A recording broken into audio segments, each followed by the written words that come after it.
Existem personagens que a gente não apenas joga, a gente vive a vida deles. E quando o fim chega, não parece apenas o fim de um jogo, parece a perda de um amigo. Mas, antes de continuarmos, um aviso de utilidade pública.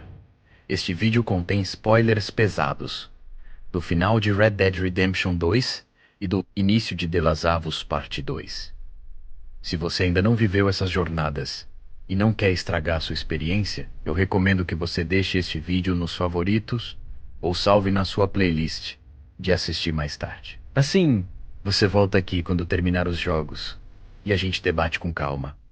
Combinado? Para quem ficar, respira fundo, porque o clima vai ficar pesado. Sem dúvida nenhuma, esses dois personagens geram um debate insano nas páginas e nas comunidades dos games. Arthur Morgan e Joel Miller talvez são protagonistas de fins épicos e tristes da história dos games. Para entender por que a morte de Arthur Morgan nos destrói, precisamos entender quem ele era antes da tosse começar. Arthur não era apenas um brucutu. Ele era o filho de um sistema falido. Órfão cedo, ele encontrou em Dats van der Linde e Hosea Matthews não apenas líderes, mas pais. Ele foi moldado para ser a mão armada de uma utopia que nunca existiu. E é aqui que a dor começa a ser construída. Diferente de muitos protagonistas, Arthur é um homem que se odeia. Se você ler o diário dele, e esse é um detalhe vital, você vê um artista, um homem sensível que se esconde atrás de uma máscara de violência por lealdade. Quando ele é diagnosticado com tuberculose, o mundo dele não desaba. Ele apenas ganha uma data de validade. O sarcasmo do destino é cruel. Arthur contrai a doença que o mata enquanto espanca um homem doente por uma dívida de poucos dólares. Esse é o ponto de virada. A partir daí, a Rockstar faz algo brilhante. Ela desacelera o jogo. Você vê o Arthur perder peso, a pele ficar pálida, os olhos vermelhos. Você sente a falta de fôlego dele ao subir uma escada. A morte não é um evento de 5 minutos. É um processo altamente extenso no game.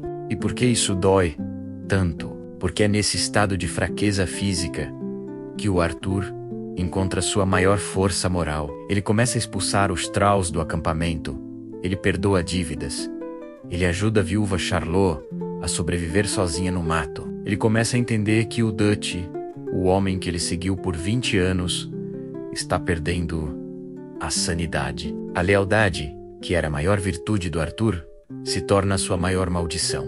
A morte de Arthur Morgan é uma das mais longas e agonizantes da história dos games. E o que faz ela doer tanto é que você vê o herói definhar. A Rockstar foi genial ao usar a tuberculose como um relógio biológico. A cada tosse, a cada vez que o Arthur precisa descansar, o jogo te lembra: o fim está vindo. Mas o ponto alto aqui é a mudança interna. Arthur passa de um homem que matava por lealdade para alguém que morre por bondade. Se você jogou com honra alta, a cena do topo da montanha, com a trilha Ansheken tocando ao fundo, é uma experiência religiosa.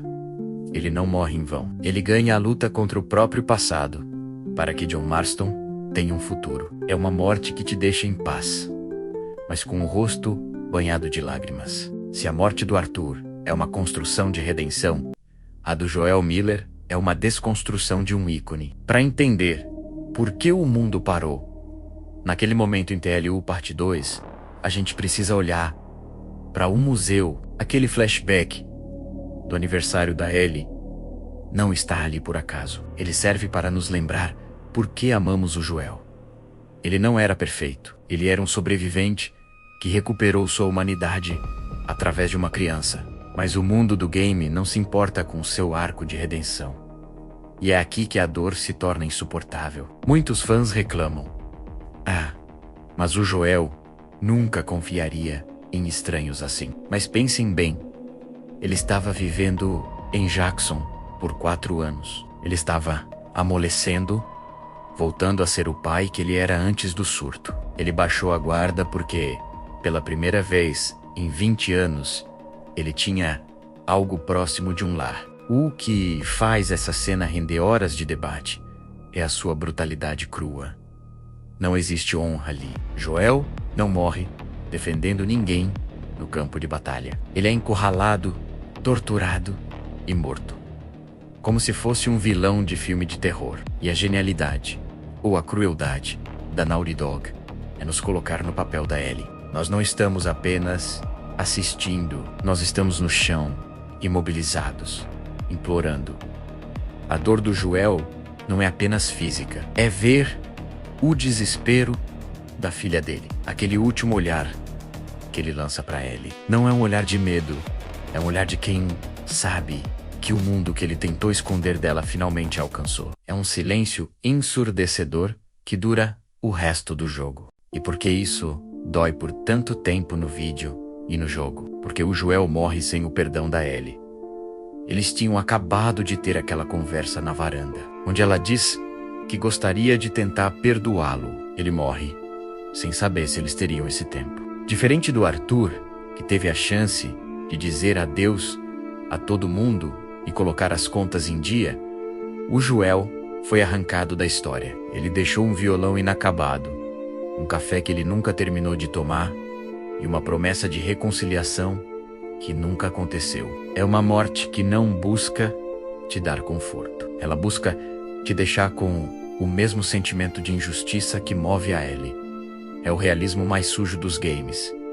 Às vezes, as pessoas que amamos partem sem um final poético. Comparando os dois, temos dois tipos de dor. Arthur Morgan nos dá a redenção. Você termina o jogo sentindo que ele descansou.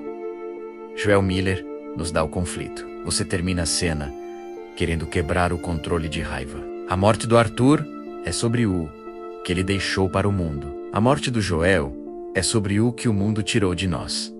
Um morreu para salvar a família que escolheu. O outro morreu por causa da família que ele tentou proteger no passado. Qual dessas dores é mais difícil de carregar? A que a gente vê chegando e aceita? Ou a que nos pega desprevenidos e nos deixa sem chão? No fim, Arthur e Joel são dois lados da mesma moeda. Homens complicados em mundos brutais. E se a gente ainda discute isso hoje, é porque a escrita desses jogos foi impecável. Mas e para você? Qual dessas mortes te marcou mais? Você é do time que ainda não superou o pôr do sol do Arthur? Ou que ainda sente o peso do taco de golfe da Abby? Deixa seu comentário aqui embaixo. Eu quero muito saber a opinião de vocês. E se esse vídeo te fez lembrar dessas jornadas, deixa o seu like e se inscreve. A gente se vê no próximo vídeo. Até lá!